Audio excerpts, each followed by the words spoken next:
3절에서 14절까지 우리 같이 봅니다. 요한복음 4장 3절에서 14절까지 우리 같이 보겠습니다. 우리 찾으셨으면 한 절씩 교독하고 마지막 14절을 같이 읽겠습니다. 제가 먼저 3절 읽습니다. 유대를 떠나서 다시 갈릴리로 가실새 사마리아에 있는 수가라 하는 동네에 이르시니 야곱이 그 아들 요셉에게 준 땅이 가깝고 예수께서 길 가시다가 피곤하여 우물 곁에 그대로 앉으시니 때가 6시쯤 되었더라. 사마리아 여자 한 사람이 물을 기르러 왔음에 예수께서 물을 좀 달라 하시니 이는 제자들이 먹을 것을 사러 그 동네에 들어갔음이로다. 사마리아 여자가 이르되 당신은 유대인으로서 어찌하여 사마리아 여자인 나에게 물을 달라 하나이까 하니 이는 유대인이 사마리아인과 상종하지 아니함이로라. 예수께서 대답하여 이르시되 내가 만일 하나님의 선물과 또 내게 물 좀 달라 하는 이가 누구인 줄 알았더라면 내가 그에게 구하였을 것이요 그가 생수를 내게 주었으리라. 여자가 이르되 주여 물기를 그릇도 없고 이 우물은 깊은데 어디서 당신이 그 생수를 얻겠사옵나이까. 또 여기서 자기와 자기 아들들과 짐승이 다 마셨는데 당신이 야곱보다 더 크니까. 예수께서 대답하여 이르시되 이 물을 마시는 자마다 다시 목마르려니와 내가 주는 물을 마시는 자는 영원히 목마르지 아니하리니 내가 주는 물은 영생하도록 솟아나는 샘물이 되리라. 아멘. 할렐루야. 반갑습니다. 오늘도 이 금요일 밤 이렇게 기도의 자리에 나오신 우리 성도님들을 환영하고 축복합니다. 우리가 지난주에 목사님이 강구해 주셨듯이 해 뜨는 데부터 해 지는 데까지 이제 기도가 다음 주부터 시작이 되는데요. 정말로 기도하는 그 열정을 다시 한번 회복하고 기도의 자리를 사모하는 저와 여러분 우리 성도님들 되기를 축복합니다. 우리 옆에 계신 분들과 인사 나누는데요. 우리 이렇게 인사 나눴으면 좋겠습니다. 오늘 이 밤 은혜의 주인공은 당신입니다. 오늘 이 밤 은혜의 주인공은 당신입니다. 아멘. 오늘 이 밤 하나님 그 놀라운 은혜의 주인공이 바로 여러분임을 믿습니다. 우리가 계속해서 요한복음을 함께 살펴보고 있습니다. 담임 목사님께서도 주일마다 요한복음을 같이 이제 살펴보고 있는데요. 우리가 이 요한복음을 계속 나누는 이 시간을 통하여서 사도 요한이 우리에게 주고자 했던 그 메시지의 은혜를 진짜 마음껏 누리는, 충만히 누리는 그런 복된 시간 되기를 소망합니다. 코로나가 점점 많이 매우 확산되고 있죠. 그러나 아까 우리가 찬양했듯이 이 모든 전쟁이 우리에게 속한 게 아니라 하나님께 속했음을 우리가 믿기에 당당히 승리할 줄 믿습니다. 우리는 그래서 이 코로나 확산 속에서 언택트라는 새로운 시대를 살아갑니다. 언택트 말 그대로 접촉하지 않는 것이죠. 서로 만나기를 꺼려하고 두려워하고 조심하는 시대인데요. 그런데 이 언택트 코로나 이전에 가만히 살펴봤더니 우리는 이 코로나가 확산되기 훨씬 이전부터 언택트를 서서히 준비하지 않았나 생각이 됩니다. 코로나 이전부터 이미 사람과 직접적인 만남과 소통을 불편해하고 어려워하게 되었는데 그 이유가 바로 SNS라는 소셜 네트워킹이라는 그게 발달하면서 많이 퍼져나가면서 언택트 시대가 도래하지 않았나 생각을 합니다. 비단 코로나뿐만이 아니라 코로나가 없었어도 언택트 시대가 우리 가운데 오지 않았을까 생각을 해보는데요. 트위터, 페이스북, 카톡, 인스타 여러 가지 그 소셜 SNS들이 있습니다. 여러분들도 많이 그 SNS를 통해서 지금 소통하고 사람들과 대화를 하고 있을 텐데요. 이 소셜 네트워킹, SNS가 발달하면서 참 쉽고 빠르게 사람들과 소통할 수 있다는 장점이 생겼습니다. 제가 지금 한국에 있지만 말레이시아에 있는 우리 형과 또는 미국에 있는 동생들과 자유롭게 대화를 할 수 있는 시간과 공간의 구애 없이 대화할 수 있다는 그래서 넓은 그 아주 광범위한 대화의 창들이 열리게 되었습니다. 그런데 이 언택트 시대, SNS가 발달하면서 우리가에게 찾아온 또 하나의 모순적인 게 있는데 우리가 이 네트워킹이 발달하면서 많은 대화와 많은 인맥들을 보유하게 되었지만은 깊이 있는 만남이 없어졌다는 것이죠. SNS가 발달하면 발달할수록 사람들이 느끼는 그 외로움이 점점 더 증가한다고 그럽니다. 서로 만나지 않고 그 화면의 뒤에 숨어서 이야기를 하다 보니까는 깊이 있는 대화, 안 이루어진다는 것이죠. 서로 깊이 있는 대화를 하지 못하고 표면적인 것, 겉에 있는 아주 단편적인 대화만 하다 보니까는 사람들이 오히려 더 외로움을 많이 느끼는 시대가 바로 이 시대라고 이야기합니다. 그 만남과 대화에 진심이 전부가 들어가 있지 않기 때문에 사람들이 외로움을 느끼는 것이 아닐까 생각을 하는데요. 오늘 본문 우리가 읽은 이 요한복음 4장에도 스스로를 언택트한 여인이 한 명 등장합니다. 공동체 속에 있지만은 자신의 모습을 온전히 드러내지 못하고 공동체와 단절된 그 모습으로 살아가는 바로 그 여인, 오늘 본문의 주인공인 우물가의 여인입니다. 오늘 우리가 읽은 이 요한복음 4장은 우리가 이미도 잘 알고 있는 예수님과 수가상 여인, 사마리아 여인과의 대화입니다. 지난 시간 살펴본 요한복음 3장에서 니고데모를 만나 주셨던 주님께서는 오늘 요한복음 4장에서는 사마리아 여인을 만나십니다. 아마도 이 사도 요한은 요한복음을 쓰면서 3장의 니고데모를 4장의 이 수가성의 여인을 의도적으로 배치함으로써 존경받는 그 유대인이나 비천한 그 여인이나 모두 다 주님이 필요함을 강조하지 않았나 생각을 합니다. 앞에 나온 그 니고데모와 오늘 이 본문의 주인공인 이 수가성 여인은 참 여러모로 대조적인 환경에 처해 있습니다. 니고데모는 유대인이었으며 남자였고 이 여인은 사마리아인이며 여인입니다. 또 니고데모는 사회적으로 존경을 받고 있습니다. 종교적으로 명망받는 그런 지도자였지만은 이 여인은 사회적으로 외롭게 소외된 비천한 천대를 받는 여자였을 것입니다. 니고데모는 도덕적으로 흠이 없는, 그래서 종교적으로 아주 높은 위치에 있는 그런 위치에 있었지만은 이 여인은 5번이나 결혼에 실패한 그런 아픔을 갖고 있는 여인이었습니다. 그런데 이렇게 큰 차이점에도 불구하고 이 두 사람에게 공통점이 하나 있는데 무엇이냐? 바로 주님을 만났다는 것입니다. 니고데모는 밤에 주님을 찾아와 주님을 만나 주셨고 이 여인은 주님께서 스스로 찾아가 주심으로 주님을 만나게 됩니다.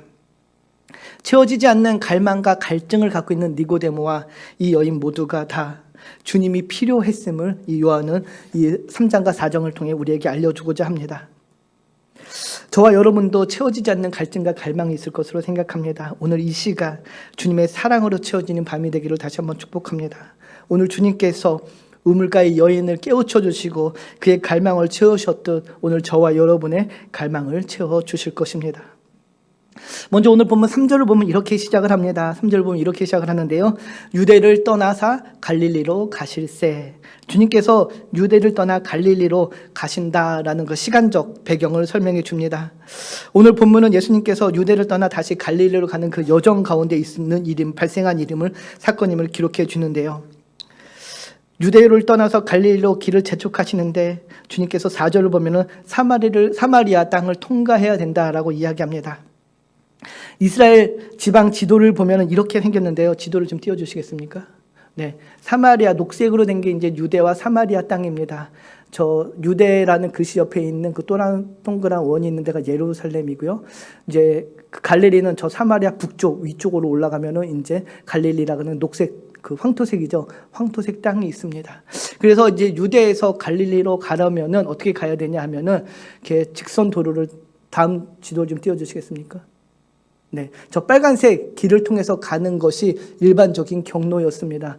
저렇게 가면은 예루살렘에서 갈릴리까지 3일이면 가는 최단거리 길이었다고 합니다. 그런데 많은 주석가들에 의하면은 유대인들은 저 지도 좀 띄워주세요. 저 빨간색 길을 택하지 않고 파란색 길로 우회했다고 얘기합니다. 저렇게 파란색 길로 우회를 한 베레아 지역, 요단 동편 베레아 지역으로 우회해서 갔다고 그러는데 저 지역으로 가면은 길이 훨씬 더 길기 때문에 여정이 오래 걸립니다. 그럼에도 전통적인 유대인들은 저 길을 택했다고 합니다. 왜 저 길을 택했냐? 바로 사마리아라는 그 땅이 갖고 있는 그 지리적인 여건 때문입니다. 우리가 알고 있듯이 사마리아는 분열 왕국 시대의 북이스라엘을 가리킵니다. 주전 722년 이 북이스라엘은 아수르에 의해서 멸망을 당하게 되죠. 그리고 아수르가 북이스라엘을 다스리면서 펼쳤던 그 정책 중에 하나가 혼혈 정책이었습니다. 이방 민족들을 데려다가 그 북이스라엘 사마리아 땅에 거주 정착시키면서 서로 혼인을 하게 해서 피를 섞어버리는 것이었죠. 그래서 민족의 순수성을 말살하는 그런 정책을 폈습니다. 그렇게 시간이 지나다 보니까는 이제 이스라엘 민족의 그 순수한 혈통이 사라지게 되고 피가 섞이다 보니까는 당연히 외모도 변하게 되었을 것입니다. 그래서 남유대에 있던 그 유대 사람들은 북이스라엘 이제 사마리아 사람을 같은 유대 민족으로 보지 않고 이방인 민족, 이방인과 같이 취급을 했습니다. 오히려 이방인보다 더 못한 그런 민족으로 취급을 했습니다.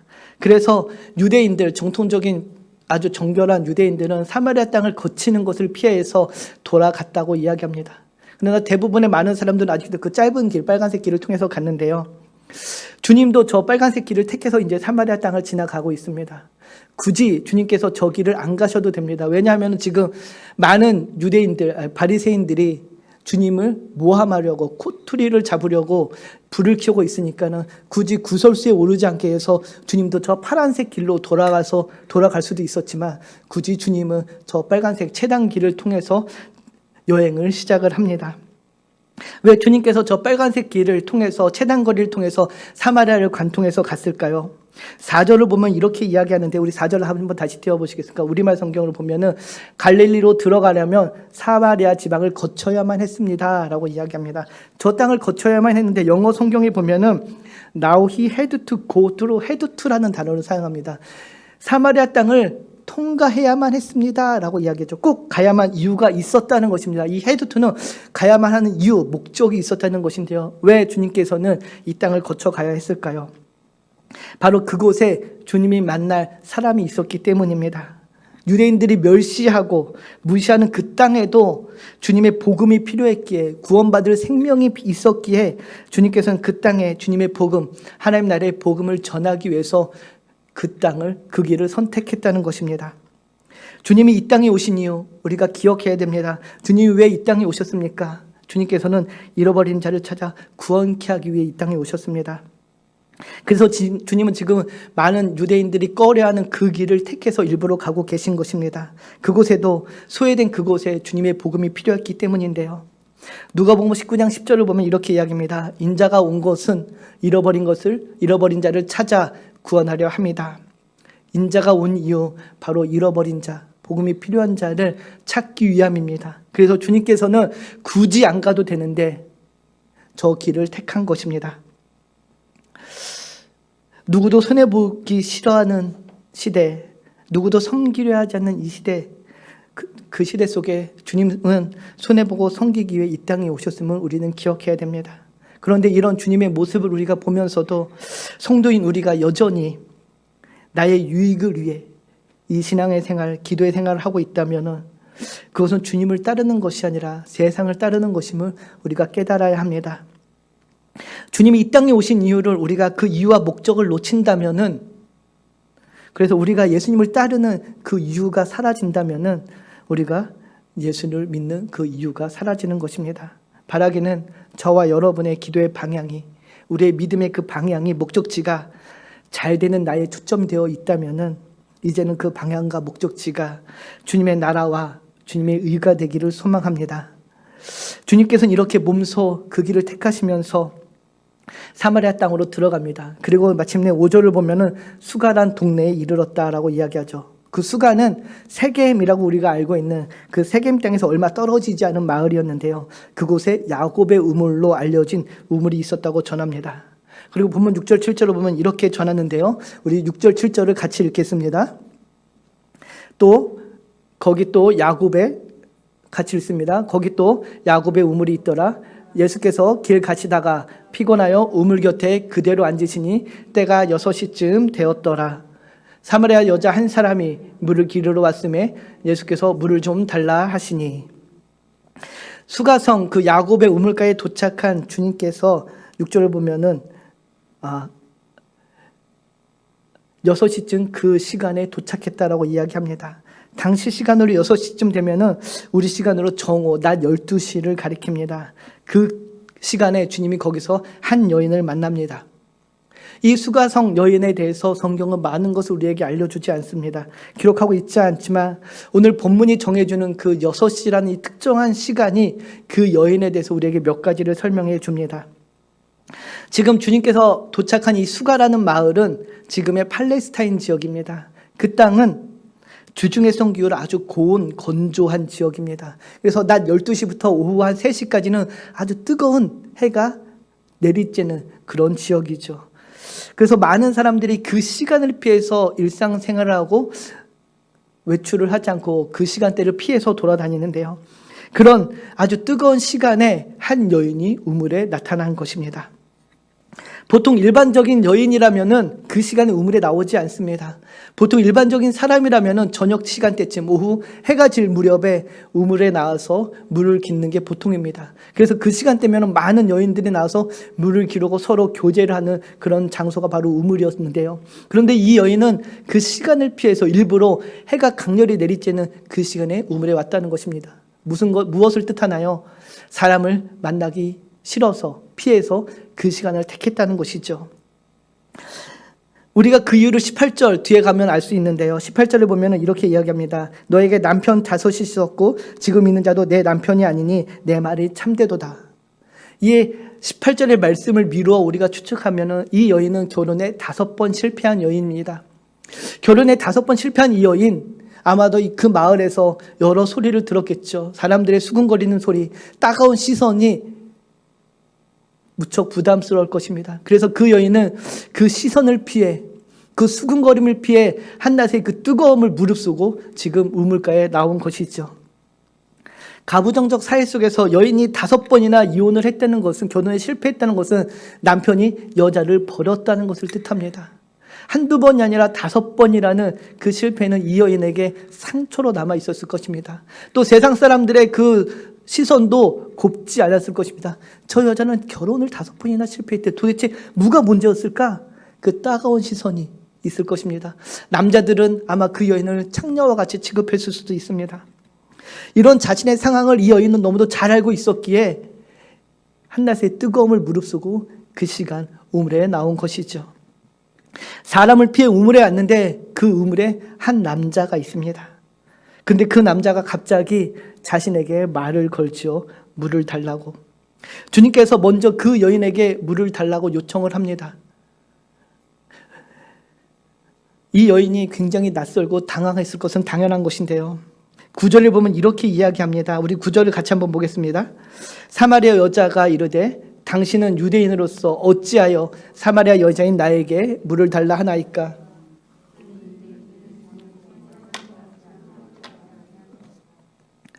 사마리아 여자가 당황해서 주님께 내뱉는 그 말의 의미가 무엇입니까? 어떻게 유대인인 당신이 사마리아인 여자인 나에게 물을 달라 합니까? 라고 이야기하죠. 가능하지 않다는 것입니다. 있을 수 없는 일이라는 거죠. 왜? 뒤에 보면 이야기하죠.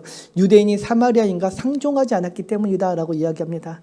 앞서 말씀드렸듯이 유대인은 사마리아인을 개보다 더 못하게 취급을 했습니다. 철통을 잃어버린 그 사람들은 아주 천박하고 부정하다고 생각을 했는데요. 이 부정한 여인에게 물을 달라고 하니까 여자가 굉장히 당황하고 놀란 것이죠. 9절을 보면 상종하지 않았다라고 이야기합니다. 여기서 이 상종하지 않았다라는 싱크로라이마이라는 이 단어는 물건을 서로 통용하고 함께 쓰다라는 뜻을 갖고 있습니다. 그래서 9절을 그대로 문자를 번역하면 유대인이 사마리아인과 함께 그릇을 쓰지 않았기 때문이다라고 해석을 할 수 있는 것입니다. 유대인과 사마리아인들은 서로 물건을 나눠 쓰지 않았습니다. 물건을 함께 쓰지 않았죠. 그러니 당연히 물을 끼를 그 두레박이나 그릇도 함께 사용하지 않는 것이 정상입니다. 그럼에도 불구하고 주님께서 물을 길어 달라고 하니까는 이 여인이 놀랄 수밖에 없습니다. 그래서 아마 더 퉁명스럽게 대답했을 수도 있습니다. 이 남자가 지금 나를 희롱하나? 나를 놀리려고 그러나? 왜 나한테 물을 달라고 하지? 이런 차가운 반응을 보인 것이죠. 이 여인의 차가운 반응에 주님은 다음과 같이 10절에 말씀하십니다. 우리 10절을 표준 세번역으로 같이 한번 읽겠습니다. 예수께서 그 여자에게 대답하셨다. 내가 하나님의 선물을 알고 또 너에게 물을 달라는 사람이 누구인지를 알았더라면 도리어 내가 그에게 청하였을 것이요 그는 너에게 생수를 주었을 것이다. 네가 하나님의 선물을 알고 또 물을 달라는 사람이 누구인지 알았더라면, 이 알다라는 이 단어를 사용해서 주님은 지금 이 여인에게 모르고 있는 두 가지를 깨우쳐 주십니다. 그것이 무엇입니까? 바로 하나님의 선물이 무엇인지 모르는 이 여인을 깨우쳐 주고 계시는 것이죠. 10절을 보면은 다시 띄워주세요. 하나님의 선물이라고 그럽니다. 여기서 이야기하는 그 하나님의 선물, 그것이 무엇인가요? 바로 우리 구주 예수 자신입니다. 하나님은 독생자 예수를 이 땅에 선물로 우리에게 보내주셨습니다. 그 선물을 통해 우리는 또 다른 선물, 하나님의 나라와 영생을 얻게 되죠. 그런데 여러분, 선물이 무엇인가요? 선물의 의미가 무엇입니까? 바로 내가 아무것도 안 해도 얻게 되는 것이 선물입니다. 내가 특별하게 무엇인가를 해서 얻는 게 아니라 내가 어떤 노력을 하고 또 어떤 일을 해서 받는 것이 선물이 아니라 그저 주는 사람의 마음으로 받는 것이 선물입니다. 하나님이 저와 여러분에게 그 선물을 주셨다는 것이죠. 독생자 예수 그리스도. 사랑하는 성도 여러분, 저와 여러분은 지금 그 선물을 이미 받았음을 믿으시기 바랍니다. 독생자 예수 그리스도로 말미암아 하나님의 자녀가 되는 그 놀라운 선물을 우리에게 주셨습니다. 주님은 이 여인에게 네가 하나님의 선물을 알고 또 내가 너에게 물을 달라는 그 사람이 누구인지 알았더라면 이라고 얘기해서 네가 지금 그 선물인 나를 앞에 두고도 모르고 있구나라는 것을 깨우쳐 주시는 것이죠. 또 너에게 다 물을 달라는 내가 누구인지 네가 알았더라면 너는 지금 그렇게 나한테 이야기하지 않았을 것이라는 것이죠. 지금 여인과 대화하는 이 예수님이 누구십니까? 하나님의 아들이요 이 땅에 구원자로 온 메시아 그리스도이십니다. 이 여인을 너무도 사랑하셔서 그리고 저와 여러분을 너무도 사랑하셔서 십자가의 죽음으로 그 사랑을 보여주신 구원자 되시는 분이 바로 예수님이며 지금 이 여인 앞에 서 있는 예수입니다. 그래서 그 십자가 예수, 그 예수를 믿기만 하면 더럽고 추악한 우리의 모든 것이 흰눈보다 더 정결함을 받는 그 구원자 예수임을 이 여인이 모르고 있다는 것이죠. 사랑하는 성도 여러분, 여러분은 예수님이 우리의 구원자가 되심을 믿으십니까? 주님은 여인에게 말합니다. 너는 내가 누구인 줄 알았으면 좋겠어. 나는 그 여인에게 내가 누구인 줄, 내가 너를 구원할 구원자임을 알면 좋겠어 라고 지금 얘기하고 계시는 것입니다. 사랑하는 성도 여러분, 우리가 예수님이 누구이신지를 바로 안다면 우리의 삶에 낭만과 절망은 없을 것입니다. 왜? 주님께서 주시는 그 영원한 생명이 우리 안에 있기 때문인데요. 10절을 다시 보면 이렇게 이야기하죠. 내게 물을 좀 달라 하는 이가 누구인지 알았더라면 내가 그에게 구하였을 것이요 그가 생수를 너에게 주었을 것이다 라고 이야기합니다. 예수님에 대해서 네가 나에 대해서 알지 못하기 때문에 네가 지금 구하지 않는데 내가 누구인지 알고 내가 너에게서 영원한 생수를 줄 그 사람인 구원자임을 알았더라면 너는 구하는 게 마땅하다는 것이죠. 주님이 여기서 생수를 이야기합니다. 그는 너에게 생수를 주었을 것이다 이야기합니다. 사랑하는 성도 여러분, 생수가 무엇인가요? 문자적으로 이야기하면은 샘에서 흘러나오는 그 신선한 물을 생수라 이야기합니다. 지금 이 여인이 있는 이 사막과 지금 우리 시대에는 물이 굉장히 흔하지만은 이 여인이 있는 이 사막 지역에 물이 굉장히 귀했습니다. 특별히 신선한 물은 더욱 구하기 힘들었죠. 그런 너희가 구하는 그 신선한 물과 같은 생수를 내게 주겠다라고 이야기하죠. 그런데 주님께서 말씀하신 이 생수는 또 다른 의미가 있는데 바로 이 광야 같은 우리의 인생, 험하고 공허한 인생 가운데 그 갈증을 영원히 해소시켜줄 그 생수, 오직 주님만이 줄 수 있는 그 영원한 생명을 가리키고 있는 것입니다.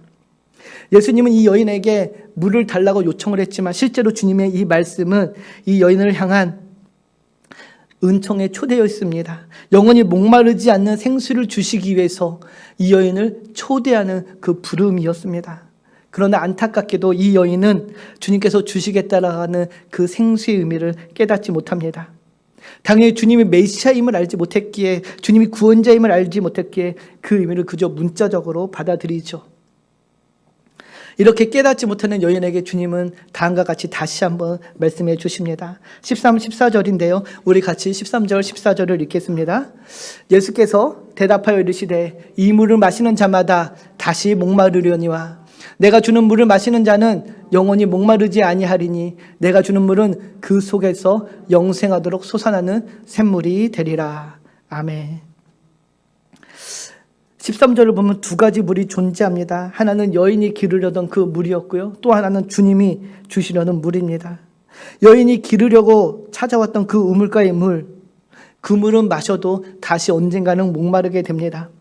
우리가 이 물을 마신다고 해도 영원히 목마르지 않을 수 없습니다. 이 물을 마시고 나서도 언젠가는 또다시 물을 찾게 되는 게 우리 인간입니다. 그러나 주님이 말씀하시는 이 물은, 이 여인이 찾는 이 물은 비단 그 여인, 이 물리적인 물뿐만이 아닐 것입니다.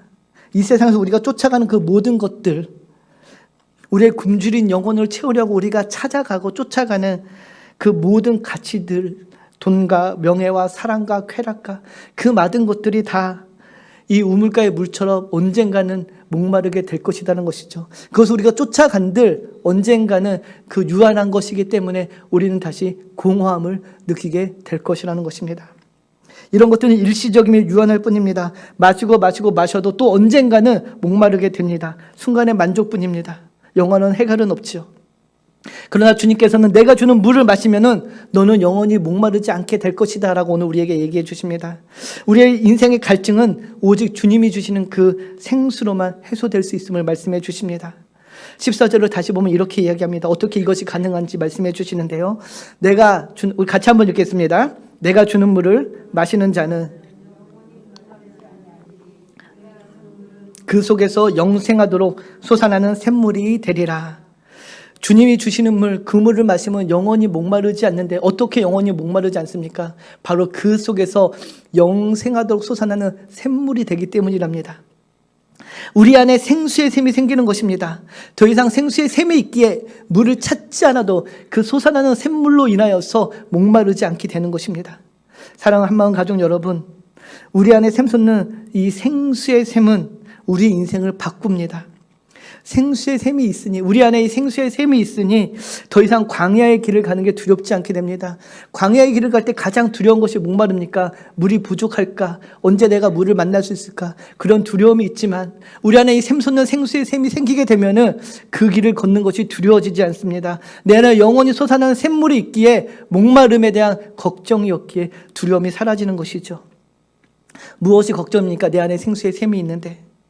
우리의 두려운 인생, 공허한 인생, 불안한 인생이 우리 안에 생기는 이 생수의 샘으로 인하여서 축복의 삶으로 바뀌어지는 것입니다.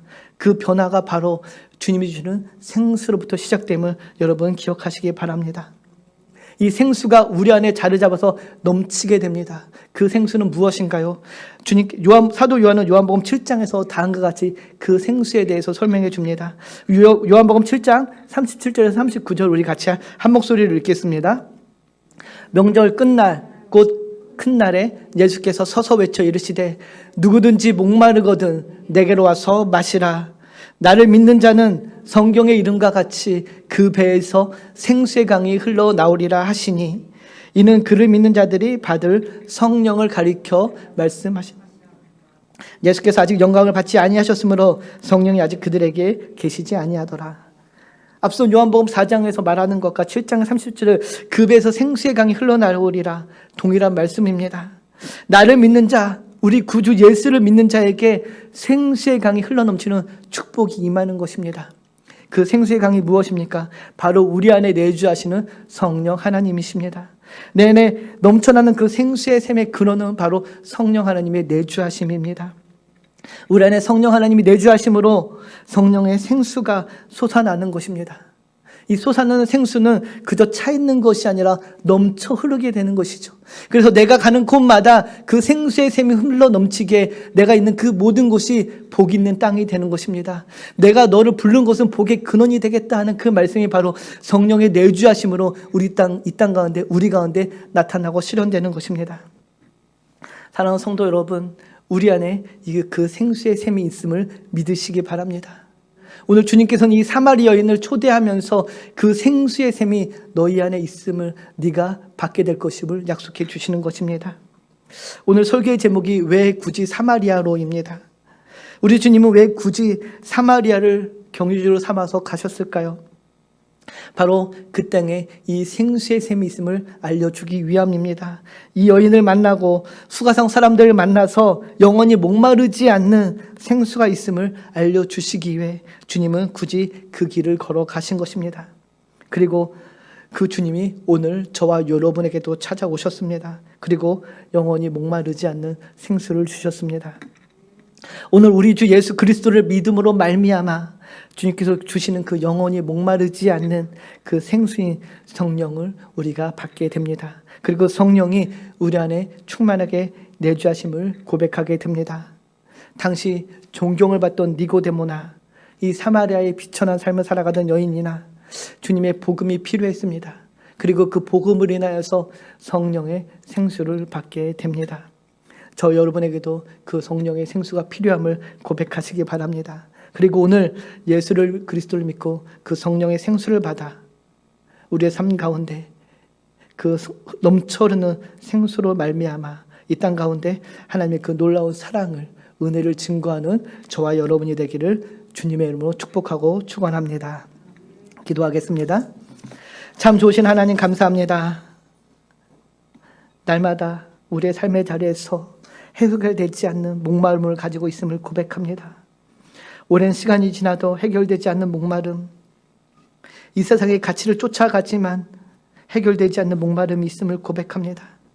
사마리아 여인과 같이, 우물가의 여인과 같이 오늘 우리를 만나주시고 그 영원히 목마르지 않는 생수를 즐기게 하여 주시옵소서, 누리게 하여 주시옵소서. 참된 생수를 주시는 우리 주님 안에서 주님과 동행함으로 이 땅에 그리스도인으로 살아가기를 소망하오니 함께하여 주시옵소서. 그 주님을 찬양하고 예배하며 우리를 구원하신 예수님의 이름으로 감사하며 기도합니다. 아멘. 우리 주님이 가르쳐 주신 기도를 마치고 함께 합심으로 기도하는 시간 갖겠습니다. 하늘에 계신 우리 아버지여, 이름이 거룩히 여김을 받으시오며 나라가 임하옵시며 뜻이 하늘에서 이루어진 것 같이 땅에서도 이루어지리이다.